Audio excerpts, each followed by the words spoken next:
One evening, young people swimming in the city port suddenly see a man emerging from the sea. He asks for help, and soon the heads of several more people in old-fashioned clothes appear nearby. Detective Lars Holland arrives at the scene and learns from the rescued individuals that they belong to the community of Olaf the Fat. Lars finds a young man who knows Scandinavian languages, who then informs him that the people pulled from the water speak an old dialect.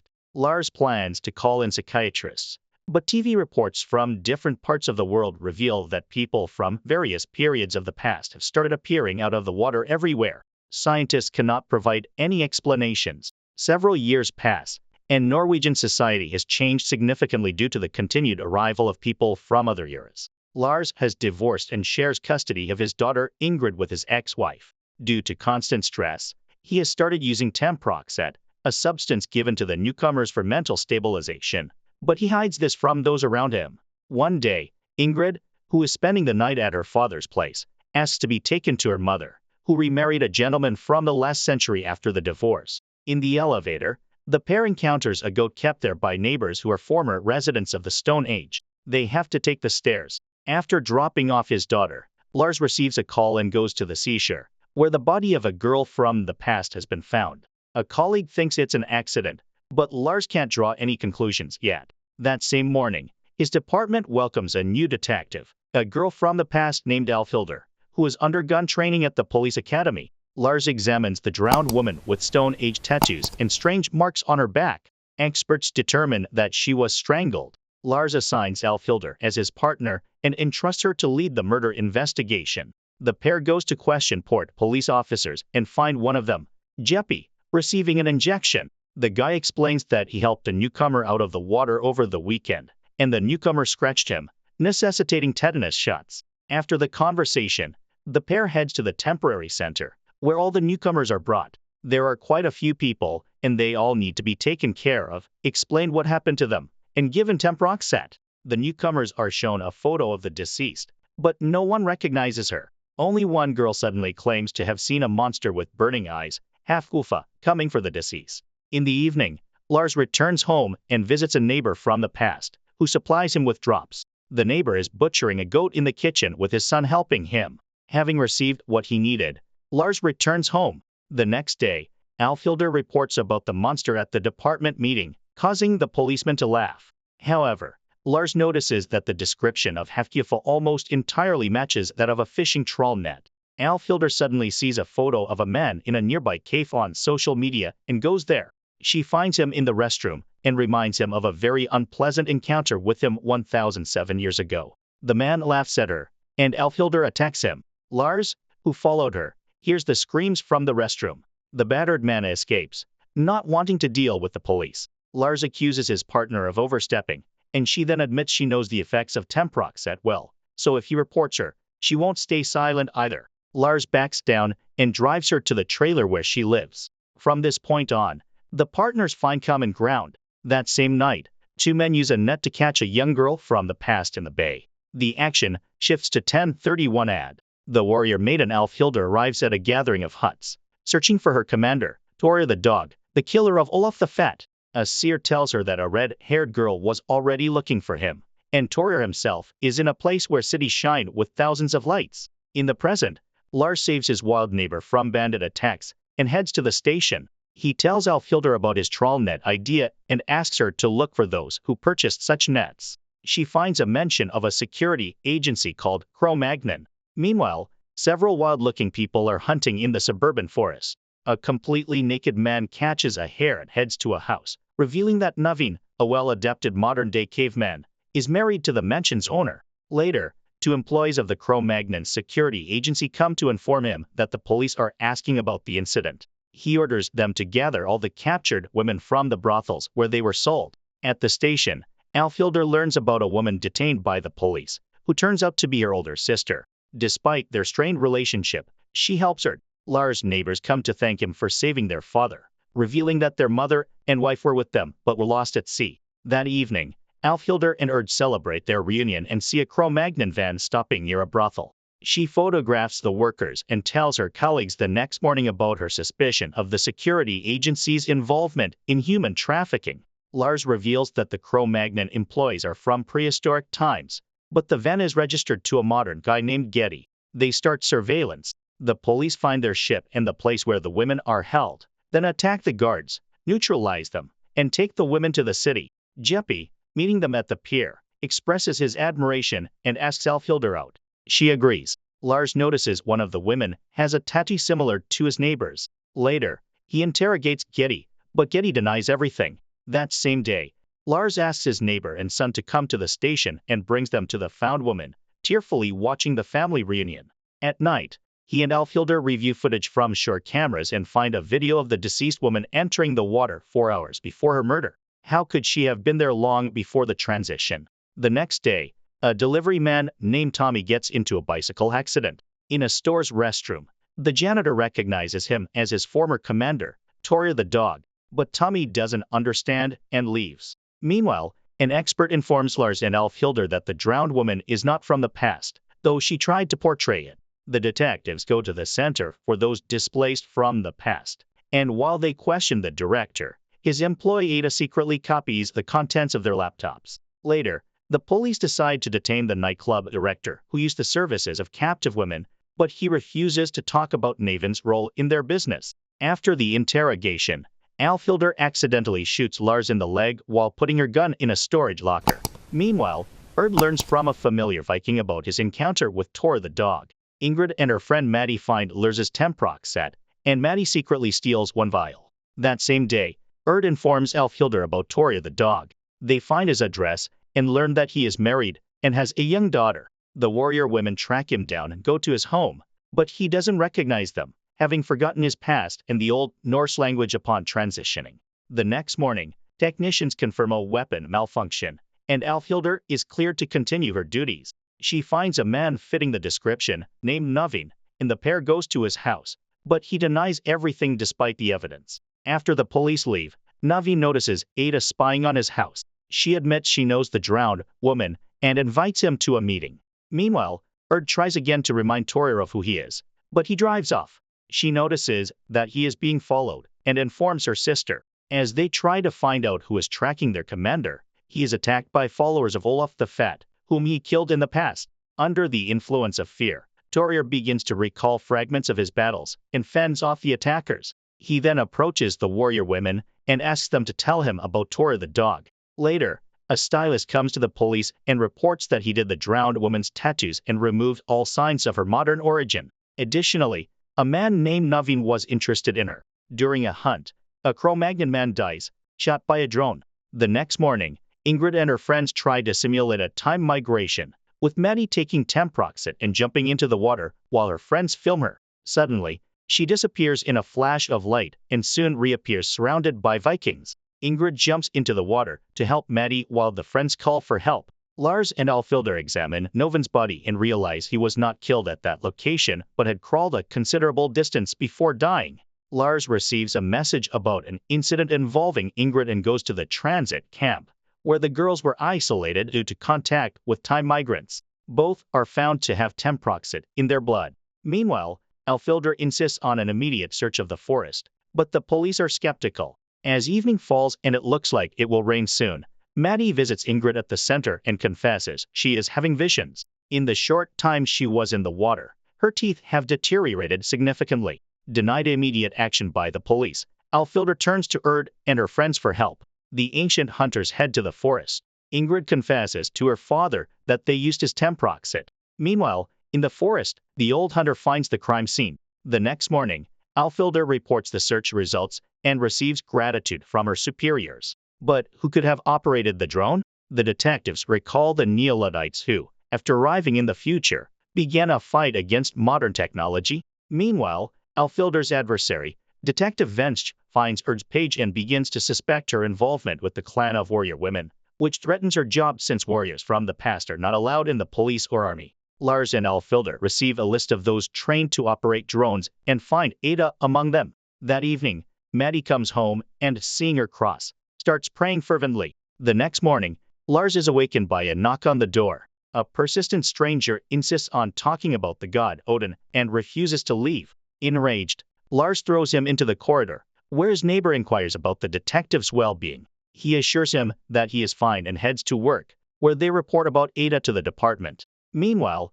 the news reports that Tommy is actually Tor the dog, the murderer of King Olaf the Fat, who was revered for the Christianization of Norway. The man is fired from his job. The detectives learn that Ada had an affair with one of the newcomers who opposed progress. Torjer is pursued by hordes of religious fanatics. Erd and Alfilder go to support their commander. Later, Lars reports that he found the address of a warehouse rented by Ada, and they head there. However, they are told that the woman had just taken the keys to the premises. They go there, but Ada manages to escape. The detectives search the warehouse and find Maddie's file. They go to the girl's house, who feels increasingly worse and has almost forgotten the modern language. Alfilder recognizes her dialect and writes down the numbers Maddie keeps repeating. She saw them on the wall, but can't say anything else. Erd informs her sister that Torjer agreed to participate in a boxing match against an Olaf the Fat supporter for money. She leaves while Lars continues searching the warehouse and finds the drowned woman's jacket.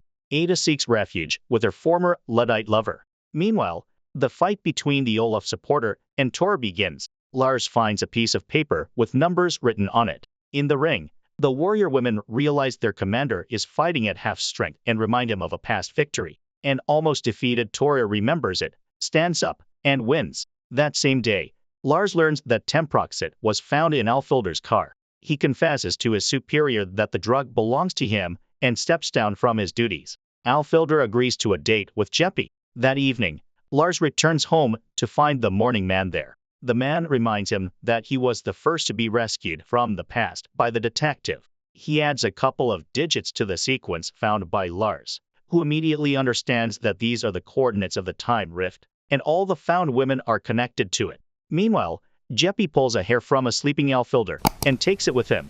The next day, a recently arrived Viking suddenly says he remembers something and asks for a phone. The center staff are astonished as he calls Maddie and tells her he remembers everything. Thanks to the clothes found by Lars, the police identify the drowned woman. It also turns out that she was connected to the New Luddites and supported their protests against modern technology. Lars explains that he was helped by an ancient Norwegian who arrived with the first group, which surprises Alfilder. She finds his file and discovers something shocking. Her partner is trying to get a new dose of Temproxate, but his neighbor no longer deals with it. In the evening, Ingrid, Alfilder, and the neighbor visit Lars' apartment. They are worried about him because that man from the past died 2 years ago. The neighbor filmed Lars arguing with thin air in the corridor. The detective has to acknowledge the obvious, his addiction. Later, Ingrid asks her father to calm down the port police, who are very interested in Maddie. Lars is surprised, finds the port police duty schedule, and discovers that neither Jeppy nor his partner were on duty the day the woman drowned. He tells Alfilder that no one could have scratched Jeppy. So, why was he getting shots? The woman reviews the intimate photos they exchanged and finds bite marks on his skin. The expert checks the drowned woman's teeth for blood and compares it with the biological material left inside Jeppy. Both policemen are arrested for murder. Alfilder is awarded for solving the case. However, Lars is still puzzled by the mystery of Maddie in the time rift and is asked to continue the investigation.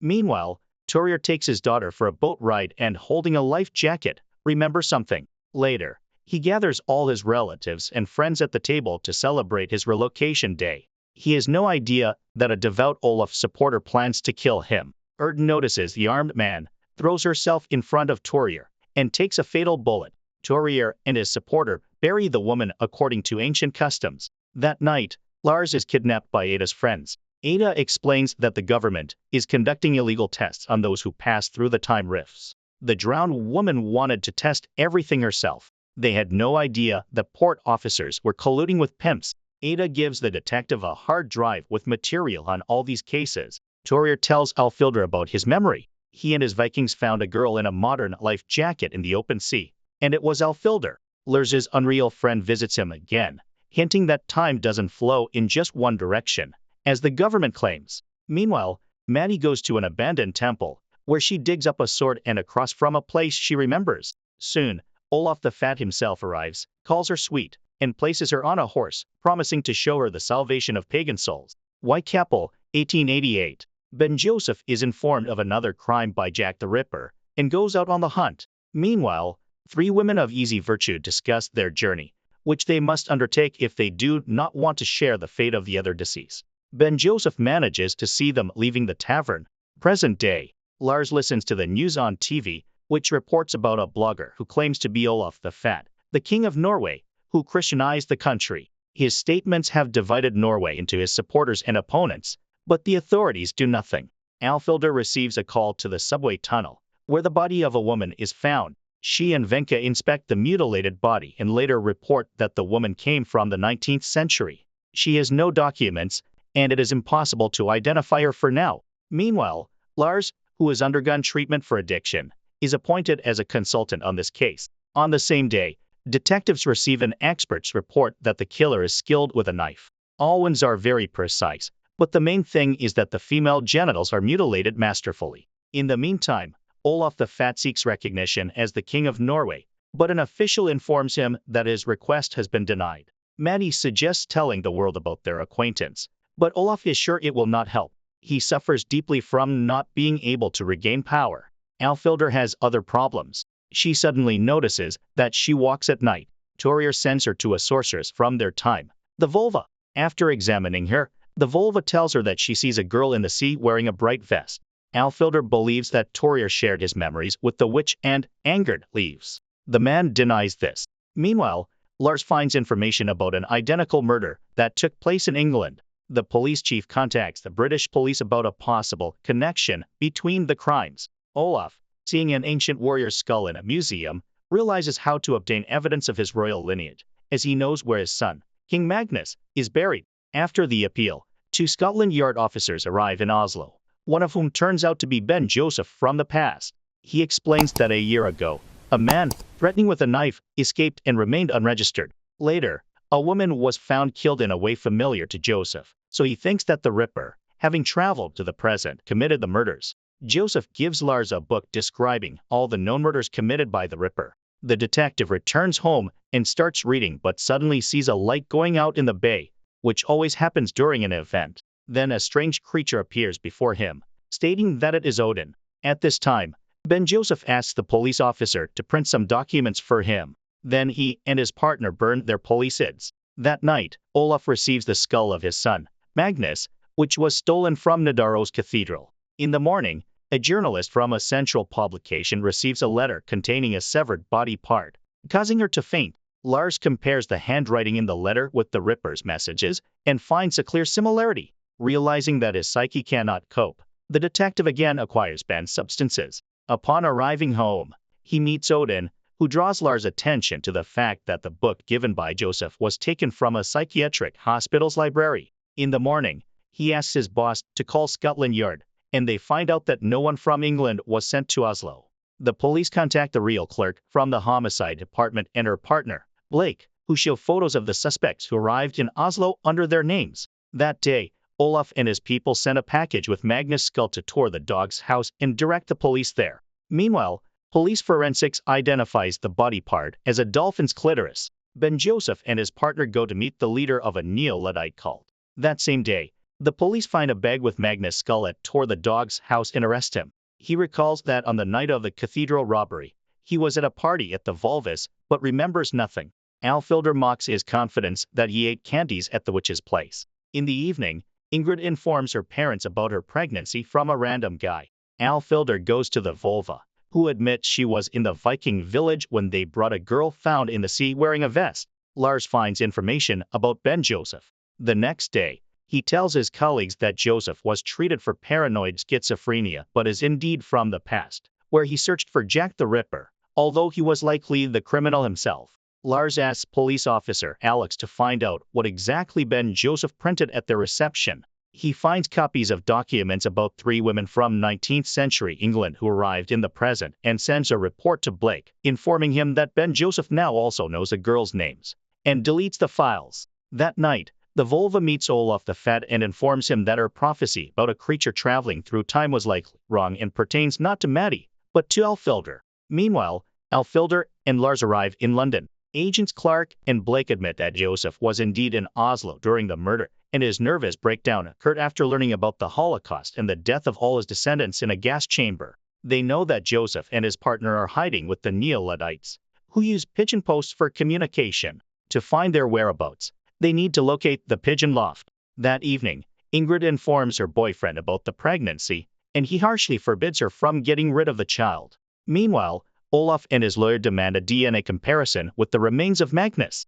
Lars and Alfilda return to Norway, and discovering a pigeon loft on the roof of one of the buildings, suggest tracking the bird's path with GPS. Soon, they spot the pigeon sent by its owner. The police raid the Neo-Luddites' farm and arrest Ben Joseph and others. All the found documents are brought to the station, and among them, Detective Jorn finds a dossier on 3 women, but Alex calls them an unimportant clue and advises throwing them away. However, Jorn scans and saves them. The lawyer informs Olaf that his appeal has been accepted. Joseph agrees to talk only to Lars. That night, Odin advises Lars to use temproxate, which enhances his mental clarity. The next day, Torrir is released, but the charges are still not dropped. Torrir tells Alfilda that he suspects Olaf in everything. At that time, Olaf addresses his followers, promising that God's plan will soon become evident and that he will return to the throne. Meanwhile, Alfilda, concerned about her sleepwalking, visits a clinic. Lars interrogates Joseph, who informs him that the book he gave contains answers to the dead girl's mysteries. At the same time, doctors are amazed at the results of Alfilda's brain scan. Alex finds an elderly man on the metro station surveillance cameras, known in the UK as theoretical physicist John Roberts, who also turns out to be the author of a book on Jack the Ripper. That same day, John Roberts visits the fortune teller who recently saw the 19th century woman, kills her, and takes her phone. Later, the police report that Ben Joseph is being sent back to his homeland, where he will be tried. Lars and Alfilda unofficially interrogate the man, and he confidently confirms that John is Jack the Ripper. However, the scientist is a person from the present. Although everyone is convinced that time travel is impossible, it is not. For violating the rules, the partners are removed from the case and assigned to find the missing fortune teller. Later, Alfilda visits a doctor who explains that the part of the brain resembling a seahorse, called the hippocampus, is enlarged in her. It is responsible for memory, time perception, and sleep. However, Alfilda categorically refuses to participate in the research. The next morning, Alfilda suddenly notices how heightened all her senses and perceptions are. Later, the detectives take on the fortune teller's case and find her body in a dumpster. They also find out that before her death, the woman tried to contact one of the 3 women who arrived from the 19th century. It turns out they were not registered because they belonged to another state. Meanwhile, John hacks the fortune teller's phone, calls the second woman named Emma, and arranges a meeting. That evening, the Volva comes to Olaf and convinces him to get rid of Maddie as he needs another woman to return to power. Meanwhile, the police receive a report that the victim's phone is active. The detectives get permission for a raid and head to the phone's location. However, John arrives there first, and the police find the second dead girl. Later, in one of the churches, Olaf the Fat baptizes children, after which a young priest secretly pours holy water from the font into a bottle and takes it to the third woman from the past, Nessie. At this time, Alfilda watches a video in which John lectures about the paradoxes of time travel. Later, she confesses to Lars that she suddenly became much smarter. The detectives arrive at the temporary detention center for newcomers, and its director recalls that the professor from the British University was interested in the 3 English women. Meanwhile, John finds Nessie in one of the boarding houses. She behaves bravely, confident that she can crush him with God's help. At that moment, a priest enters the room and sprinkles John with holy water. The killer screams, covering his face, and falls dead. But just as the delighted couple rushes to hug each other, John gets up and laughs mockingly. He had just played a trick on them. Nessie pulls out a gun, but when she pulls the trigger, John ducks, and the bullet hits the priest right in the forehead. John takes the woman away with him. Oslo police reopen the case after Blake tells them about John Roberts, which surprises the partners since they had just tracked him down. Meanwhile, Olaf kicks Maddie out. Lars and Alfilda conclude that someone from the station is leaking information to the English and suspect Alex. Additionally, Lars believes that Scotland Yard sent John through time as part of a secret operation and volunteers to present the evidence. Lars brings Alfilda to his place, takes temproxate, and immediately sees Odin's image instead of his reflection. They sit at the computer with a hidden internet connection and find information about Project 19, aimed at sending English agents into the past. Later, they go to the priest's murder scene and learn about Nessie's abduction. On the same day, John calls the police and offers to exchange Nessie for Agent Blake. In the evening, Ingrid tells her parents that she decided to keep the baby. Olaf arrives at his namesake church just as the news reports that illegal substances were found in his house. He is excommunicated from the church. Enraged, Olaf realizes that Maddie turned him into the police, and together with the vulva, sets out to find Alfilder. Meanwhile, the police begin the exchange operation. Blake goes to the metro station designated by John as the meeting place. Alfilder and Lars lose sight of the Englishman and follow him against orders. Blake receives a call from John, who instructs him to go into the tunnel. The men meet as old acquaintances. John admits that the girl is already dead. He killed the 3 women because they saw him in the past and could reveal the project. Back in England, he was just testing the time travel device and cut them to cover his tracks. After explaining his actions, John kills Blake. At this time, Olaf's car is hit by a train. In the metro tunnel, Alfilder finds Blake's body and runs after John. At the accident site, the vulva persuades Olaf to forget about this world because they will soon be in a better place where he will be king again and she will be his queen. Meanwhile, Alfilder catches up with John, but he laughs at her and deftly dodges the bullets. However, when he shoots at her, she demonstrates her new ability and also dodges the bullets. John is delighted that she is like him, but Alfilder intends to capture him. When the 2 time travelers make contact, an explosion occurs. Meanwhile, Alex calls the station and says he won't be coming to work today. He then goes to a secret center where he is submerged in a bath to connect with a parallel reality. But after the explosion in the tunnel, the equipment shuts down and the signal is lost.